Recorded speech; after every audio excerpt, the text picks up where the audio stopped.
Chapter 18. Quote, "Why, anything, an honorable murderer, if you will. For naught I did in hate, but all in honor." Unquote. From Othello. The bloody and inhuman scene, rather incidentally mentioned than described in the preceding chapter, is conspicuous in the pages of colonial history by the merited title of "The Massacre of William Henry." It so far deepened the stain which a previous and very similar event had left upon the reputation of the French commander, that it was not entirely erased by his early and glorious death.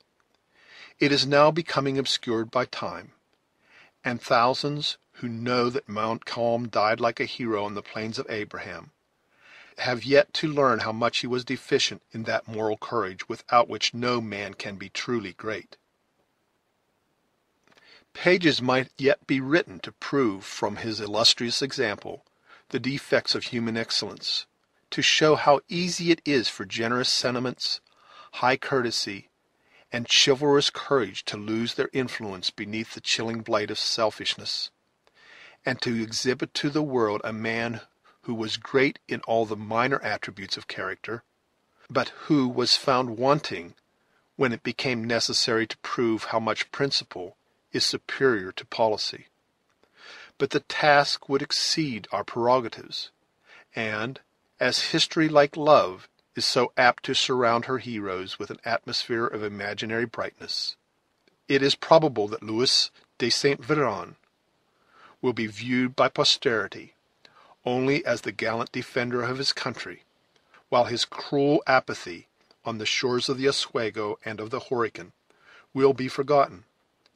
Deeply regretting this weakness on the part of a sister muse, we shall at once retire from her sacred precincts, within the proper limits of our own humble vocation.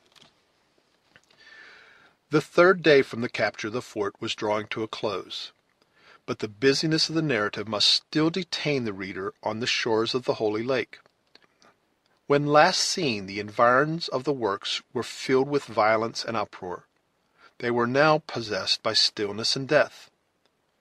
The blood-stained conquerors had departed, and their camp, which had so lately rung with the merry rejoicings of a victorious army, lay a silent and deserted city of huts.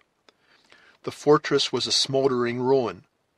Charred rafters, fragments of exploded artillery, and rent mason work, covering its earthen mounds in confused disorder. A frightful change had also occurred in the season. The sun had hid its warmth behind an impenetrable mass of vapor, and hundreds of human forms, which had blackened beneath the fierce heats of August, were stiffening in their deformity before the blast of a premature November. The curling and spotless mist, which had been sailing above the hills toward the north, were now returning to an interminable dusky sheet, which was urged along by the fury of a tempest.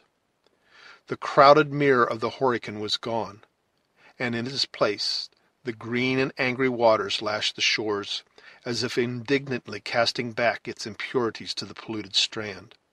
Still, the clear fountain retained a portion of its charmed influence, but it reflected only the somber gloom that fell from the impending heavens. That humid and congenial atmosphere which commonly adorned the view, veiling its harshness and softening its asperities, had disappeared. The northern air poured across the waste of water so harsh and unmingled that nothing was left to be conjectured by the eye. The fiercer element had cropped the verdure of the plain, which looked as though it were scathed by consuming lightning. But here and there a dark green tuft arose in the midst of the desolation, the earliest fruits of a soil that had been fattened with human blood. The whole landscape, which seen by a favoring light and in a genial temperature had been so lovely, appeared now like some pictured allegory of life, in which objects were arrayed in their harshest but truest colors, and without the relief of any shadowing. The solitary and arid blades of grass arose from the passing gust, fearfully perceptible. The bold and rocky mountains were too distinct in their barrenness, and the eye even sought relief in vain by attempting to pierce the illimitable void of heaven, which was shut to its gaze by the dusky sheet of ragged and driving vapor. The wind blew unequally, sometimes sweeping heavily along the ground, seeming to whisper its moanings in the cold ears of the dead. Then, rising in a shrill and mournful whistling, it entered the forest with a rush that filled the air with the leaves and branches it scattered in its path. Amid the unnatural shower, a few hungry ravens struggled with the gale. But no sooner was the green ocean of woods which stretched beneath them past, than they gladly stopped, at random, to their hideous bank. In short, it was a scene of wildness and desolation, and it appeared as if all who had profanely entered it had been stricken, at a blow, by the relentless arm of death. But the prohibition had ceased, and for the first time since the perpetrators of those foul deeds which had assisted to disfigure the scene were gone, living human beings had now presumed to approach the place. About an hour before the setting of the sun, on the day already mentioned, the forms of 5 men might have been seen issuing from the narrow vista of trees, where the path to the Hudson entered the forest, and advancing in the direction of the ruined works. At first their progress was slow and guarded, as though they entered with reluctance amid the horrors of the post, or dreaded the renewal of its frightful incidents. A light figure preceded the rest of the party, with the caution and activity of a native, ascending every hillock to reconnoitre, and indicating by gestures to his companions the route he deemed it most prudent to pursue. Nor were those in the rear wanting in every caution and foresight known to forest warfare. One among them, he also was an Indian, moved a little on one flank, and watched the margin of the woods, with eyes long accustomed to read the smallest sign of danger. The remaining 3 were white, though clad in vestments adapted both in quality and color to their present hazardous pursuit, that of hanging on the skirts of a retiring army in the wilderness. The effects produced by the appalling sights that constantly arose in their path to the lake shore were as different as the characters of the respective individuals who composed the party. The youth in front threw serious but furtive glances at the mangled victims as he stepped lightly across the plain, afraid to exhibit his feelings, and yet too inexperienced to quell entirely their sudden and powerful influence. His red associate, however, was superior to such a weakness. He passed the groups of dead with a steadiness of purpose, and an eye so calm that nothing but long and inveterate practice could enable him to maintain. The sensations produced in the minds of even the white men were different, though uniformly sorrowful. One, whose gray locks and furrowed lineaments, blending with a martial air and tread, betrayed, in spite of the disguise of a woodsman's dress, a man long experienced in scenes of war, was not ashamed to groan aloud whenever a spectacle of more than usual horror came under his view. The young man at his elbow shuddered, but seemed to suppress his feelings in tenderness to his companion. Of them all, the straggler who brought up the rear appeared alone to betray his real thoughts, without fear of observation or dread of consequences. He gazed on the most appalling sight with eyes and muscles that knew not how to waver, but with execration so bitter and deep as to denote how much he denounced the crime of his enemies. The reader will perceive at once in these respective characters the Mohicans and their white friend, the scout, together with Monroe and Hayward. It was, in truth, the father in quest of his children, attended by the youth who felt so deep a stake in their happiness, and those brave and trusty foresters who had already proved their skill and fidelity through the trying scenes related. When Uncas, who moved in front, had reached the center of the plain, he raised a cry that drew his companions in a body to the spot. The young warrior had halted over a group of females who lay in a cluster, a confused mass of dead. Notwithstanding the revolting horror of the exhibition, Monroe and Hayward flew toward the festering heap, endeavoring, with a love that no uneasiness could extinguish, to discover whether any vestiges of those they sought were to be seen among the tattered and many-colored garments. The father and the lover found instant relief in the search, though each was condemned again to experience the misery of an uncertainty that was hardly less insupportable than the most revolting truth. They were standing, silent and thoughtful, around the melancholy pile, when the scout approached. Eyeing the sad spectacle with an angry countenance, the sturdy woodsman, for the first time since his entering the plain, spoke intelligibly and aloud. "I have been on many a shocking field, and have followed a trail of blood for weary miles," he said, "but never have I found the hand of the devil so plain as it is here to be seen. Revenge is an Indian feeling, and all who know me know that there is no cross in my veins. But this much will I say here, in the face of heaven, and with the power of the Lord so manifest in this howling wilderness, that should these Frenchers ever trust themselves again within the rage of a ragged bullet, there is one rifle which shall play its part so long as flint will fire or powder burn. I leave the tomahawk and knife to such as have a natural gift to use them. What say you, Chingachgook?" he added in Delaware. "Shall the Hurons boast of this to their women when the deep snows come?" A gleam of resentment flashed across the dark lineaments of the Mohican chief. He loosened his knife in his sheath, and then, turning calmly from the sight, his countenance settled into a repose as deep as if he knew the instigation of passion. "Montcalm, Montcalm!" continued the deeply resentful and less self-restrained scout. "They say a time must come when all the deeds done in the flesh will be seen at a single look, and that by eyes cleared from mortal infirmities.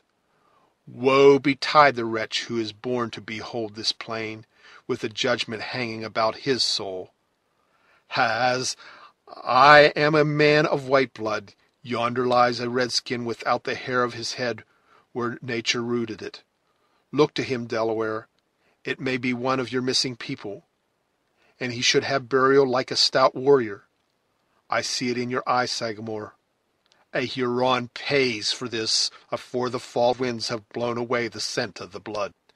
Chingachgook approached the mutilated form, and turning it over, he found the distinguishing marks of one of those 6 allied tribes, or nations as they were called, who, while they fought in the English ranks, were so deadly hostile to his own people. Spurning the loathsome object with his foot, he turned from it with the same indifference he would have quitted a brute carcass.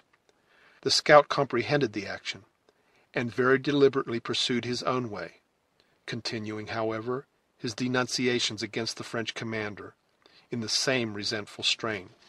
"Nothing but vast wisdom and unlimited power should dare to sweep off men in multitudes," he added, "for it is only the one that can know the necessity of the judgment, and what is there short of the other that can replace the creatures of the Lord. I hold it a sin to kill the second buck before the first is eaten, unless a march in front or an ambushment be contemplated. It is a different matter for a few warriors in open and rugged fight, for 'tis their gift to die with the rifle or the tomahawk in hand, according as their natures may happen to be, red or white. Uncas, come this way, lad, and let the raven settle upon the Mingo. I know, from often seeing it, that they are craving for the flesh of an Oneida, and it is well to let the bird follow the gift of its natural appetite." "Huh!" exclaimed the young Mohican, rising on the extremities of his feet and gazing intently in his front, frightening the ravens to some other prey by the sound of the action. "What is it, boy?" whispered the scout, lowering his tall form into a crouching attitude, like a panther about to take his leap. "God send it be a tardy Frencher sulking for plunder. I do believe Killdeer would have uncommon range today."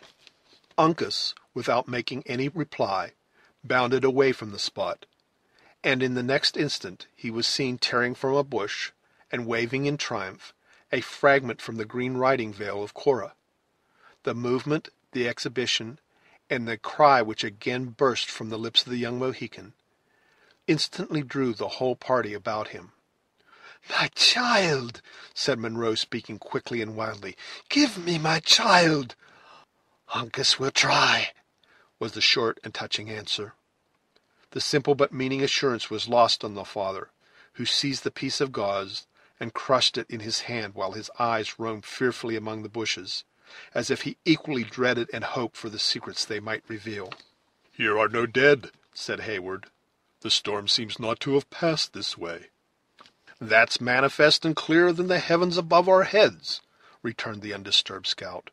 "But either she or they that have robbed her have passed the bush, for I remember the rags she wore to hide a face that all did love to look upon. Uncas, you are right. The wood, none who could fly would remain to be murdered. Let us search for the marks she left, for, to Indian eyes, I sometimes think a hummingbird leaves his trail in the air." The young Mohican darted away at the suggestion, and the scout had hardly done speaking before the former raised a cry of success from the margin of the forest. On reaching the spot, the anxious party perceived another portion of the veil fluttering on the lower branch of a beech. "Softly, softly," said the scout, extending his long rifle in front of the eager Heyward. "We know now our work, but the beauty of the trail must not be deformed. A step too soon may give us hours of trouble. We have them, though. That much is beyond denial." bless ye, worthy man," exclaimed Munro. "Whither then have they fled? And where are my babes?" "The path they have taken depends on many chances. If they have gone alone, they are quite as likely to move in a circle as straight, and they may be within a dozen miles of us. But if the Hurons or any of the French Indians have laid hands on them, 'tis probably they are now near the borders of the Canadas. But what matters that?"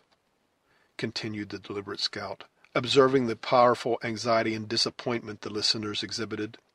"Here are the Mohicans and I on one end of the trail, and rely on it, we find the other, though they should be 100 leagues asunder.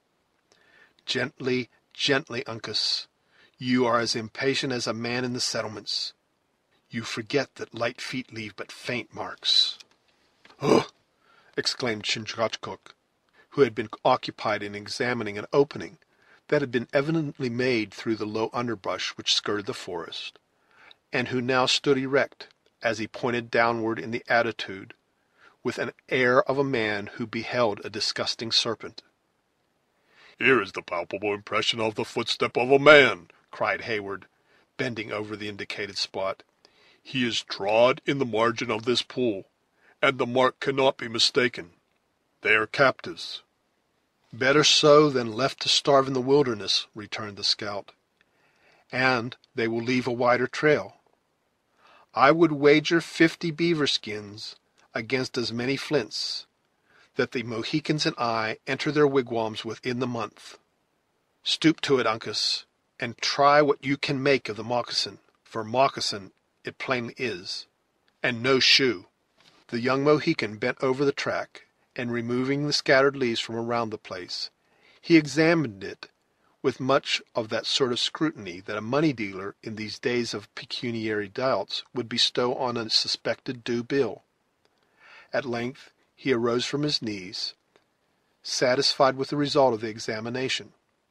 "Well, boy," demanded the attentive scout, "what does it say? Can you make anything of the telltale?" "Le renard subtil." "Ha! That rampaging devil again! There will never be an end of his loping till Killdeer has said a friendly word to him." Heyward reluctantly admitted the truth of this intelligence, and now expressed rather his hopes than his doubts by saying, "One moccasin is so much like another, it is probable there is some mistake." "One moccasin like another! You may as well say that one foot is like another, though we all know that some are long and others short, some broad and others narrow, some with high and some with low insteps, some in-toed and some out. One moccasin is no more like another than one book is like another, though they who can read in one are seldom able to tell the marks of the other, which is all ordered for the best, giving to every man his natural advantages. Let me go down to it, Uncas. Neither book nor moccasin is the worse for having two opinions instead of one. The scout stooped to the task and instantly added, "You are right, boy. Here's the patch we saw so often in the other chase. And the fellow will drink when he can get an opportunity. Your drinking Indian always learns to walk with a wider toe than the natural savage, it being the gift of a drunkard to straddle, whether of white or redskin. 'Tis just the length and breadth, too. Look at it, Sagamore. You measured the prints more than once when we hunted the varmints from the glens to the health springs." Chingachgook complied, and after finishing his short examination, he arose, and with a quiet demeanor, he merely pronounced the word, "Maqua." "Aye, 'tis a settled thing. Here, then, have passed the dark hair and Maqua." "And not Alice?" demanded Heyward. "Of her we have not yet seen the signs," returned the scout, looking closely around the trees, the bushes, and the ground. "What have we there? Uncas, bring hither the thing you see dangling from yonder thorn bush." When the Indian had complied, the scout received the prize, and holding it on high, he laughed in his silent but heartfelt manner. "'Tis the tooting weapon of the singer. Now we shall have a trail a priest might travel," he said. "Uncas, look for the marks of a shoe that is long enough to uphold 6 feet 2 of tottering human flesh. I begin to have some hopes of the fellow, since he has given up squalling to follow some better trade." "At least he has been faithful to his trust," said Heyward, "and Cora and Alice are not without a friend." "Yes," said Hawkeye, dropping his rifle, and leaning on it with an air of visible contempt. "He will do their singing. Can he slay a buck for their dinner, journey by the moss on the beaches, or cut the throat of a Huron? If not, the first catbird he meets is the cleverer of the two." Footnote: the powers of the American mockingbird are generally known, but the true mockingbird is not found so far north as the state of New York, where it has, however, two substitutes of inferior excellence: the catbird so often named by the scout, and the bird vulgarly called ground thresher. Either of these last two birds is superior to the nightingale or the lark, though in general the American birds are less musical than those of Europe. End footnote. Well, boy, any signs of such a foundation? "Here is something like the footstep of one who has worn a shoe. Can that be our friend?" "Touch the leaves lightly, or you'll disconcert the formation. That is the print of a foot. But 'tis the dark hairs, and small it is, too. For one of such a noble height and grand appearance, the singer would cover it with his heel." "Where? Let me look on the footsteps of my child," said Munro, shoving the bushes aside and bending fondly over the nearly obliterated impression. Though the tread which had left the mark had been light and rapid, it was still plainly visible. The aged soldier examined it with eyes that grew dim as he gazed, nor did he rise from his stooping posture till Heyward saw that he had watered the trace of his daughter's passage with a scalding tear. Willing to divert a distress which threatened each moment to break through the restraint of appearances, by giving the veteran something to do, the young man said to the scout, "As we now possess these infallible signs, let us commence our march. A moment at such a time will appear an age to the captives." "It is not the swiftest leaping deer that gives the longest chase," returned Hawkeye, without moving his eye from the different marks that had come under his view. "We know that the rampaging Huron has passed, and the dark hair and the singer. But where is she of the yellow locks and blue eyes? Though little and far from being as bold as her sister, she is fair to the view, and pleasant in discourse. Has she no friend that none care for her?" "God forbid she should ever want hundreds. Are we not now in their pursuit? For one, I will never cease the search till she be found. In that case, we may have to journey by different paths, for here she has not passed, light and little as her footsteps would be. Hayward drew back, all his ardor to proceed seeming to vanish on the instant. Without attending to this sudden change in the other's humor, the scout, after musing a moment, continued, "There is no woman in this wilderness could leave such a print as that but the dark hair or her sister. We know that the first has been here, but where are the signs of the other? Let us push deeper on the trail, and if nothing offers, we must go back to the plain and strike another scent. Move on, Uncas, and keep your eyes on the dried leaves. I will watch the bushes, while your father shall run with a low nose to the ground. Move on, friends, the sun is getting behind the hills." "Is there nothing that I can do?"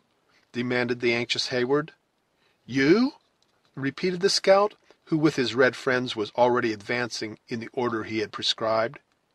"Yes, you can keep in our rear, and be careful not to cross the trail." Before they had proceeded many rods, the Indians stopped and appeared to gaze at some signs on the earth with more than their usual keenness. Both father and son spoke quick and loud, now looking at the object of their mutual admiration, and now regarding each other with the most unequivocal pleasure. "They have found the Littlefoot!" exclaimed the scout, moving forward without attending further to his own portion of the duty. "What have we here? An ambush has been planted in the spot. No, by the truest rifle of the frontiers, here have been them one-sided horses again. Now the whole secret is out, and all is plain as the North Star at midnight. Yes, here they have mounted. There the beasts have been bound to a sapling in waiting, and yonder runs the broad path away to the north, in full sweep for the Canadas."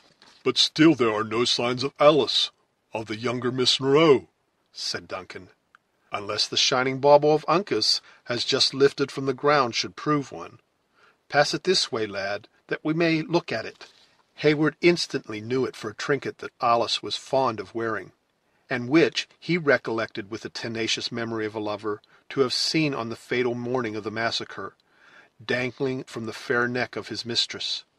He seized the highly prized jewel, and as he proclaimed the fact, it vanished from the eyes of the wondering scout, who in vain looked for it on the ground, long after it was warmly pressed against the beating heart of Duncan.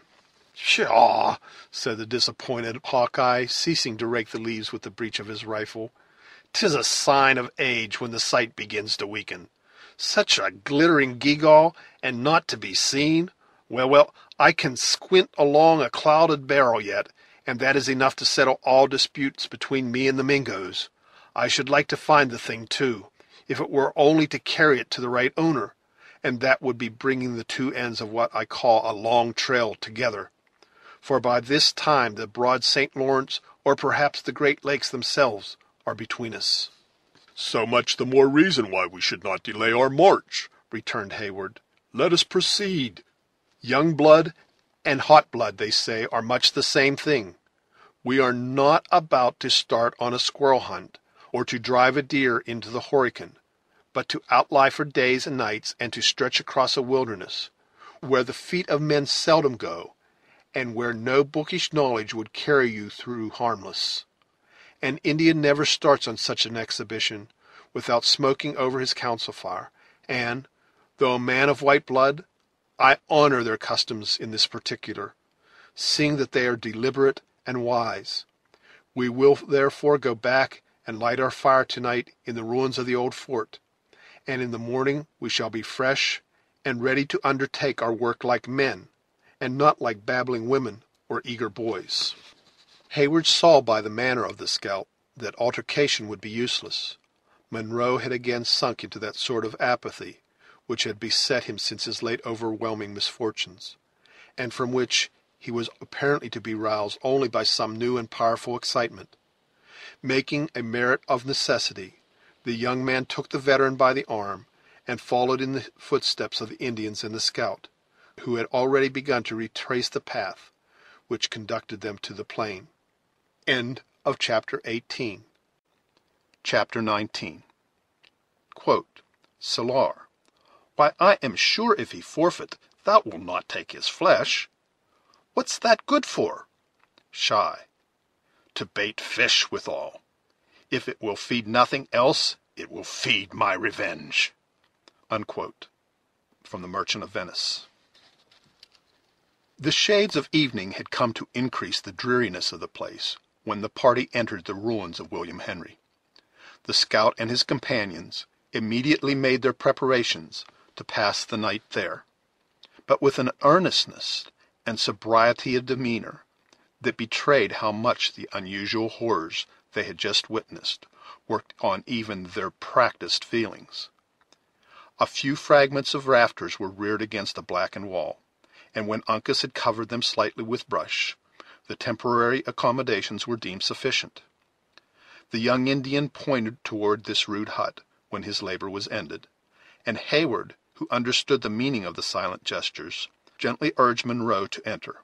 Leaving the bereaved old man alone with his sorrows, Duncan immediately returned into the open air, too much excited himself to seek the repose he had recommended to his veteran friend.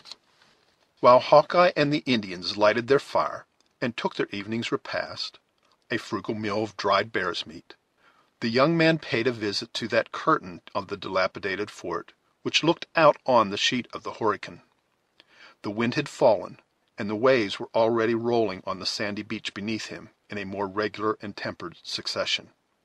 The clouds, as if tired of their furious chase, were breaking asunder, the heavier volumes gathering in black masses about the horizon, while the lighter scud still hurried above the water, or eddied among the tops of the mountains, like broken flights of birds, hovering around their roost. Here and there, a red and fiery star struggled through the drifting vapor, furnishing a lurid gleam of brightness to the dull aspect of the heavens. Within the bosom of the encircling hills, an impenetrable darkness had already settled, and the plain lay like a vast and deserted charnel house, without omen or whisper to disturb the slumbers of its numerous and hapless tenants. On this scene, so chillingly in accordance with the past, Duncan stood for many minutes a rapt observer. His eyes wandered from the bosom of the mound, where the foresters were seated around their glimmering fire, to the fainter light which still lingered in the skies, and then rested long and anxiously on the embodied gloom, which lay like a dreary void on that side of him where the dead reposed.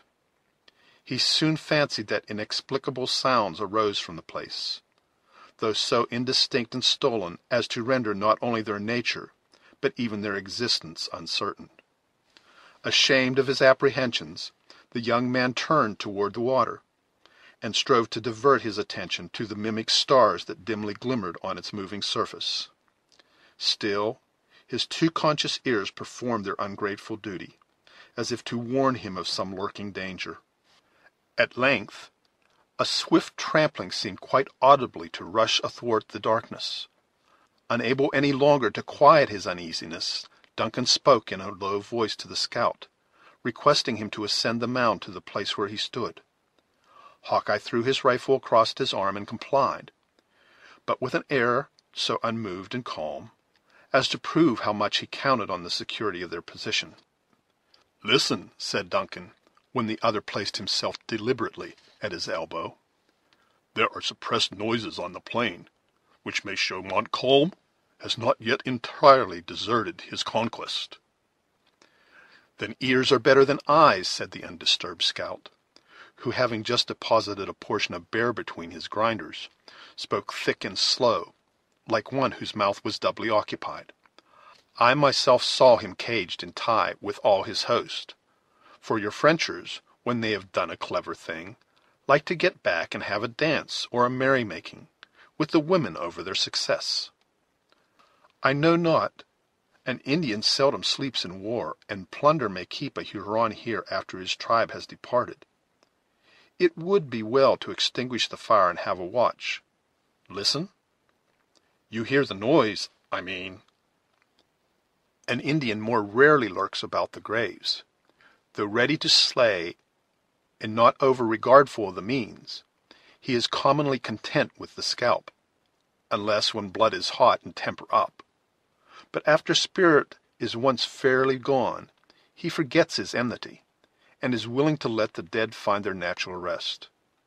Speaking of spirits, Major, are you of opinion that the heaven of a redskin and us whites will be of one and the same? No doubt, no doubt. I thought I heard it again. Or was it the rustling of the leaves in the top of the beech? For my own part, continued Hawkeye, turning his face for a moment in the direction indicated by Hayward, but with a vacant and careless manner, I believe that paradise is ordained for happiness, and that men will be indulged in it according to their dispositions and gifts. I therefore judge that a redskin is not far from the truth when he believes he is to find them glorious hunting grounds, of which his traditions tell, nor, for that matter, do I think it would be any disparagement to a man without a cross to pass his time. You hear it again? Interrupted Duncan. Aye, when food is scarce, and when food is plenty, a wolf grows bold, said the unmoved scout. There would be picking, too, among the skins of the devils, if there was light and time for the sport. But concerning the life that is to come, Major, I have heard preachers say in the settlements that heaven was a place of rest. Now men's minds differ as to their ideas of enjoyment. For myself, and I say it with reverence to the ordering of Providence, it would be no great indulgence to be kept shut up in those mansions of which they preach, having a natural longing for motion and the chase. Duncan, who was now made to understand the nature of the noise he had heard, answered, with more attention to the subject, which the humor of the scout had chosen for discussion, by saying, It is difficult to account for the feelings that may attend the last great change. It would be a change, indeed, for a man who has passed his days in the open air, returned the single-minded scout, and who has so often broken his fast on the headwaters of the Hudson, to sleep within sound of the roaring Mohawk. But it is a comfort to know we serve a merciful master, though we do it each after his fashion, and with great tracts of wilderness atween us. What goes there? Is it not the rushing of the wolves you have mentioned? Hawkeye slowly shook his head, and beckoned for Duncan to follow him to a spot to which the glare of the fire did not extend. When he had taken this precaution, the scout placed himself in an attitude of intense attention, and listened long and keenly for a repetition of the low sound that had so unexpectedly startled him. His vigilance, however, seemed exercised in vain, for after a fruitless pause, he whispered to Duncan, "We must give a call to Uncas. The boy has Indian senses, and he may hear what is hid from us, for, being a white-skin, I will not deny my nature." The young Mohican, who was conversing in a low voice with his father, started as he heard the moaning of an owl, and, springing to his feet, he looked toward the black mounds, as if seeking the place whence the sounds proceeded. The scout repeated the call, and within a few moments Duncan saw the figure of Uncas stealing cautiously along the rampart to the spot where they stood. Hawkeye explained his wishes in very few words, which were spoken in the Delaware tongue. As soon as Uncas was in possession of the reason why he was summoned, he threw himself flat on the turf, where to the eyes of Duncan he appeared to lie quiet and motionless. Surprised at the immovable attitude of the young warrior, and curious to observe the manner in which he employed his faculties to obtain the desired information, Hayward advanced a few steps, and bent over the dark object on which he had kept his eye riveted. Then it was he discovered that the form of Uncas vanished, and that he beheld only the dark outline of an inequality in the embankment. "What has become of the Mohican?" he demanded of the scout, stepping back in amazement. "It was here that I saw him fall, and could have sworn that here he yet remained." "Hist! Speak lower, for we know not what ears are open, and the Mingoes are a quick-witted breed. As for Uncas, he is out on the plain, and the Maquas, if any such are about us, will find him their equal." "You think that Montcalm has not called off all his Indians?" Let us give the alarm to our companions, that we may stand to our arms. Here are 5 of us, who are not unused to meeting an enemy. Not a word to either, as you value your life.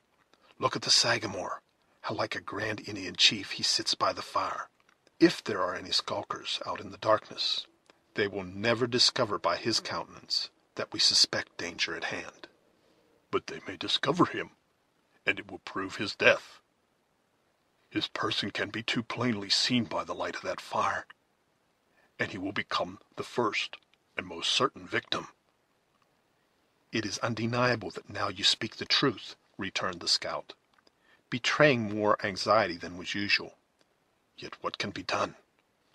A single suspicious look might bring on an attack before we are ready to receive it.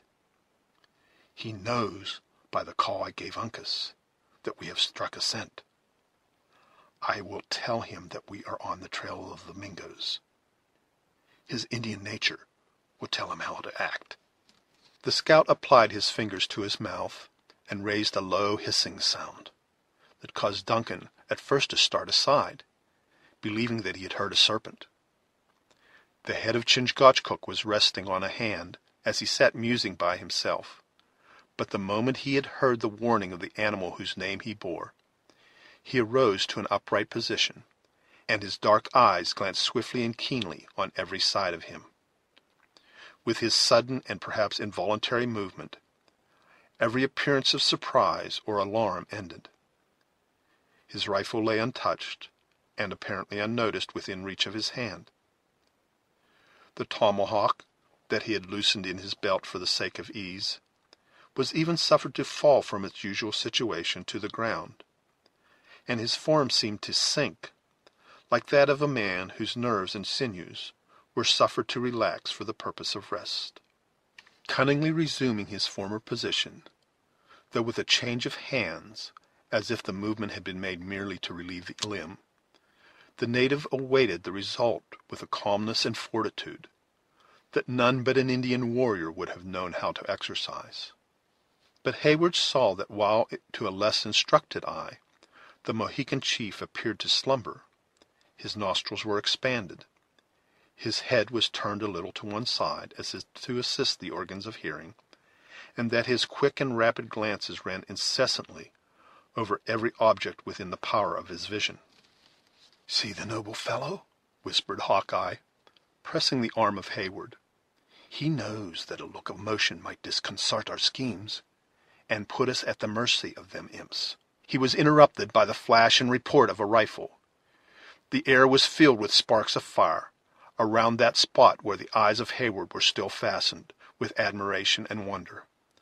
A second look told him that Chingachgook had disappeared in the confusion.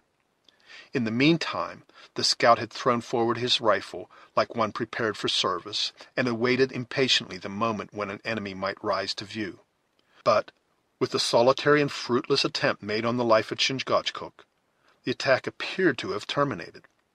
Once or twice the listeners thought they could distinguish the distant rustling of bushes, as bodies of some unknown description rushed through them, nor was it long before Hawkeye pointed out the scampering of the wolves, as they fled precipitately before the passage of some intruder on their proper domains.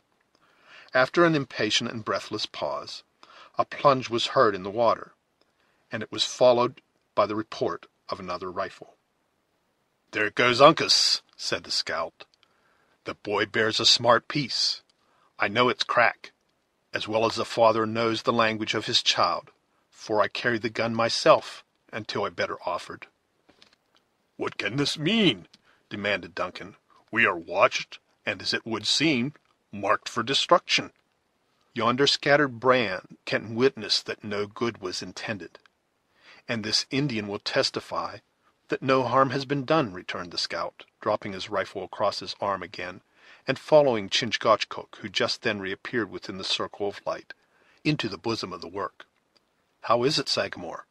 Are the Mingoes upon us in earnest, or is it only one of those reptiles who hang upon the skirts of a war party to scalp the dead, go in, and make their boast among the squaws of the valiant deeds done on the pale-faces?" Chingachgook very quietly resumed his seat, Nor did he make any reply until after he had examined the firebrand, which had been struck by the bullet that had nearly proved fatal to himself. After which he was content to reply,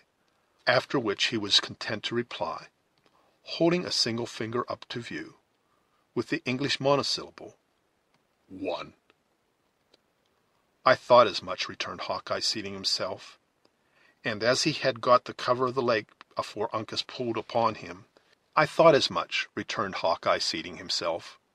And as he had got the cover of the lake afore Uncas pulled upon him, it is more than probable the knave will sing his lies about some great ambushment in which he was out lying on the trail of 2 Mohicans and a white hunter, for the officers can be considered as little better than idlers in such a scrimmage. Well, let him.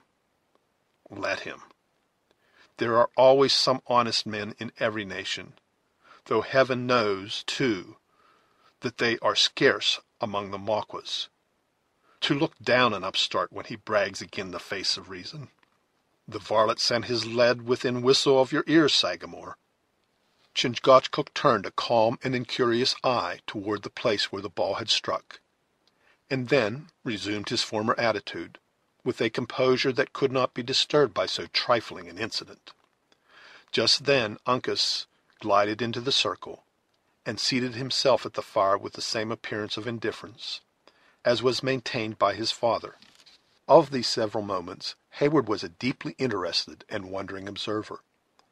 It appeared to him as though the foresters had some secret means of intelligence, which had escaped the vigilance of his own faculties. In place of that eager and garrulous narration which a white youth would have endeavored to communicate, and perhaps exaggerate that which had passed out in the darkness of the plain, the young warrior was seemingly content to let his deeds speak for themselves.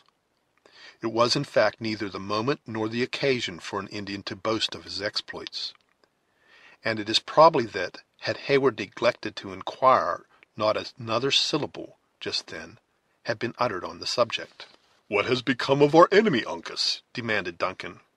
"We heard your rifle, and hoped that you had not fired in vain."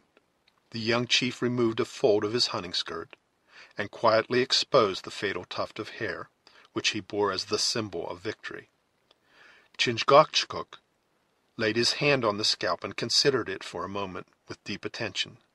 Then, dropping it, with disgust depicted in his strong features, he ejaculated, "Oneida! Oneida!" repeated the scout, who was fast losing his interest in the scene, in an apathy nearly assimilated to that of his red associates, but who now advanced in uncommon earnestness to regard the bloody badge. "By the Lord, if the Oneidas are outlying on the trail, we shall be flanked by devils on every side of us. Now, to white eyes there is no difference between this bit of skin and that of any other Indian, and yet the Sagamore declares it came from the poll of a Mingo. Nay, he even names the tribe of the poor devil, with as much ease as if the scalp was a leaf of a book, and each hair a letter. What right have Christian whites to boast of their learning when a savage can read a language that would prove too much for the wisest man of them all? What say you, lad, of what people was the knave?" Uncas raised his eyes to the face of the scout, and answered in his soft voice, "Oneida." "Oneida again. When one Indian speaks a declaration, it is commonly true. But when he is supported by his people, set it down as gospel." "The poor fellow has mistaken us for French," said Heyward, "or he would not have attempted the life of a friend." "He mistake a Mohican in his paint for a Huron?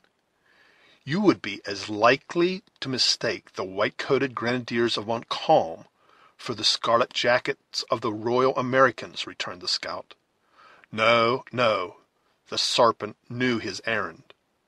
Nor was there any great mistake in the matter, for there is but little love atween a Delaware and a Mingo. Let their tribes go out to fight for whom they may in a white quarrel. For that matter, though the Oneidas do serve his sacred majesty, who is my sovereign lord and master, I should not have deliberated long about letting off Killdeer at the Imp myself, had luck thrown him in my way." That would have been an abuse of our treaties, and unworthy of your character.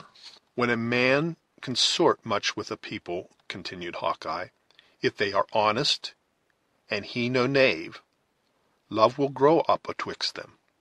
It is true that white cunning has managed to throw the tribes into great confusion, as respects friends and enemies, so that the Hurons and the Oneidas, who speak the same tongue, or what may be called the same, take each other's scalps, and the Delawares are divided among themselves, a few hanging about their great council fire on their own river, and fighting on the same side with the Mingoes, while the greater part are in the Canadas, out of natural enmity to the Maquas, thus throwing everything into disorder, and destroying all the harmony of warfare.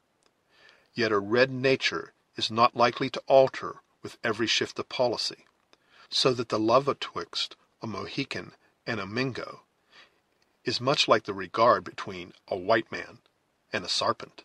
I regret to hear it, for I had believed that those natives who dwelt within our boundaries found us too just and liberal, not to identify themselves fully with our quarrels. Why, I believe it is nature to give a preference to one's own quarrels before those of strangers.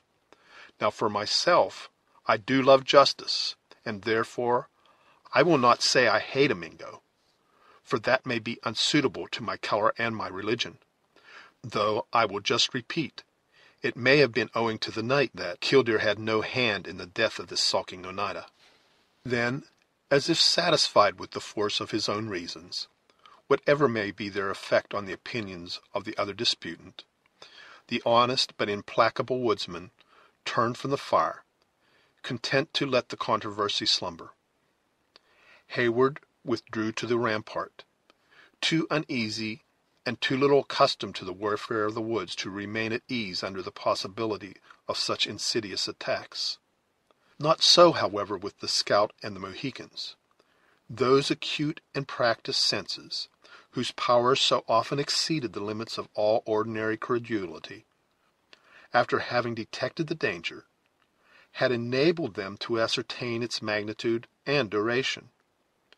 Not one of the three appeared in the least to doubt their perfect security, as was indicated by the preparations that were soon made to sit in council over their future proceedings. The confusion of nations, and even of tribes to which Hawkeye alluded, existed at that period in the fullest force.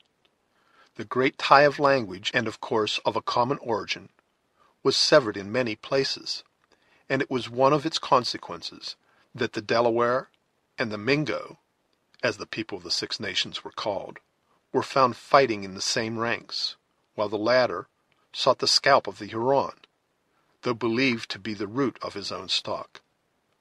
The Delawares were even divided among themselves, though love for the soil which had belonged to his ancestors kept the Sagamore of the Mohicans, with a small band of followers who were serving at Edward under the banners of the English king. By far the largest portion of his nation were known to be in the field as allies of Montcalm.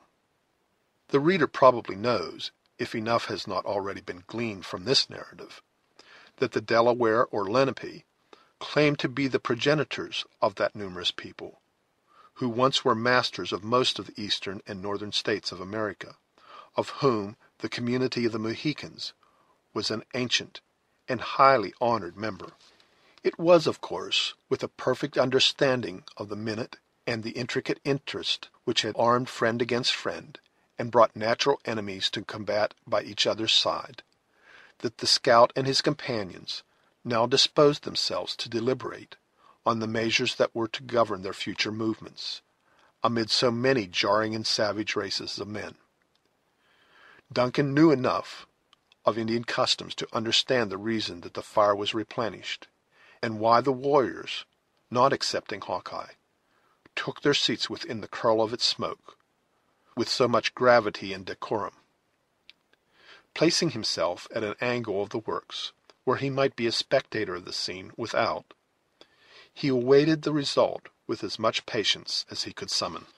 After a short and impressive pause, Chingachgook lighted a pipe whose bowl was curiously carved in one of the soft stones of the country, and whose stem was a tube of wood, commenced smoking, When he had inhaled enough of the fragrance of the soothing weed, he passed the instrument into the hands of the scout.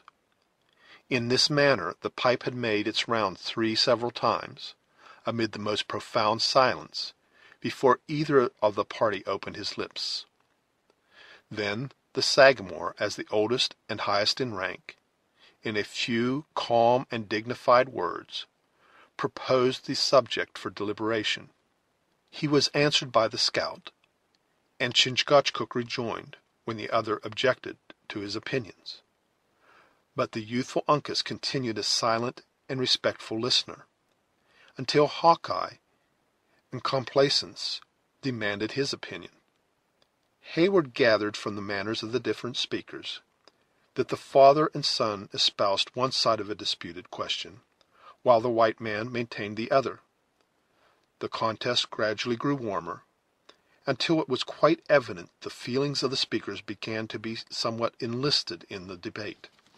Notwithstanding the increasing warmth of the amicable contest, the most decorous Christian assembly, not even excepting those in which its reverend ministers are collected, might have learned a wholesome lesson of moderation from the forbearance and courtesy of the disputants. The words of Uncas were received with the same deep attention as those which fell from the mature wisdom of his father, and so far from manifesting any impatience, neither spoke in reply, until a few moments of silent meditation were seemingly bestowed in deliberating on what had already been said. The language of the Mohicans was accompanied by gestures so direct and natural that Heyward had but little difficulty in following the thread of their argument. On the other hand, the scout was obscure, because from the lingering pride of color he rather affected the cold and artificial manner which characterizes all classes of Anglo-Americans when unexcited. By the frequency with which the Indians described the marks of a forest trail, it was evident they urged pursuit by land, while the repeated sweep of Hawkeye's arm toward the Horican denoted that he was for a passage across its waters. The latter was to every appearance fast losing ground, and the point was about to be decided against him when he arose to his feet, and shaking off his apathy, he suddenly assumed the manner of an Indian, and adopted all the arts of native eloquence. Elevating an arm, he pointed out the track of the sun, repeating the gesture for every day that was necessary to accomplish their objects. Then he delineated a long and painful path amid rocks and watercourses. The age and weakness of the slumbering and unconscious Moreau were indicated by signs too palpable to be mistaken. Duncan perceived that even his own powers were spoken lightly of, as the scout extended his palm and mentioned him by the appellation of Open Hand, a name his liberality had purchased of all the friendly tribes. Then came a representation of the light and graceful movements of a canoe, set in forcible contrast to the tottering steps of one enfeebled and tired. He concluded by pointing to the scalp of the Oneida, and apparently urging the necessity of their departing speedily and in a manner that should leave no trail. The Mohicans listened gravely, and with countenances that reflected the sentiments of the speaker. Conviction gradually wrought its influence, and toward the close of Hawkeye's speech, his sentences were accompanied by the customary exclamation of commendation. In short, Uncas and his father became converts to his way of thinking, abandoning their own previously expressed opinions with a liberality and candor that, had they been the representatives of some great and civilized people, would have infallibly worked their political ruin, by destroying forever their reputation for consistency. The instant the matter in discussion was decided, the debate, and everything connected with it except the result, appeared to be forgotten. Hawkeye, without looking round to read his triumph in applauding eyes, very composedly stretched his tall frame before the dying embers, and closed his own organs in sleep. Left now in a measure to themselves, the Mohicans, whose time had been so much devoted to the interest of others, seized the moment to devote some attention to themselves. Casting off at once the grave and austere demeanor of an Indian chief, Chingachgook commenced speaking to his son in the soft and playful tones of affection. Uncas gladly met the familiar air of his father, and before the hard breathing of the scout announced that he slept, a complete change was effected in the manner of his two associates. It is impossible to describe the music of their language, while thus engaged in laughter and endearments, in such a way as to render it intelligible to those whose ears have never listened to its melody. The compass of their voices, particularly that of the youth, was wonderful, extending from the deepest bass to tones that were even feminine in softness. The eyes of the father followed the plastic and ingenious movements of the son with open delight, and he never failed to smile in reply to the other's contagious but low laughter. While under the influence of these gentle and natural feelings, no trace of ferocity was to be seen in the softened features of the Sagamore. His figured panoply of death looked more like a disguise assumed in mockery than a fierce denunciation of a desire to carry destruction in his footsteps. After an hour had passed in the indulgence of their better feelings, Chingachgook abruptly announced his desire to sleep by wrapping his head in his blanket and stretching his form on the naked earth. The merriment of Uncas instantly ceased, and carefully raking the coals in such a manner that they should impart their warmth to his father's feet, the youth sought his own pillow among the ruins of the place. Imbibing renewed confidence from the security of these experienced foresters, Heyward soon imitated their example, and long before the night had turned, they who lay in the bosom of the ruined work seemed to slumber as heavily as the unconscious multitude, whose bones were already beginning to bleach on the surrounding plain. End of chapter 19.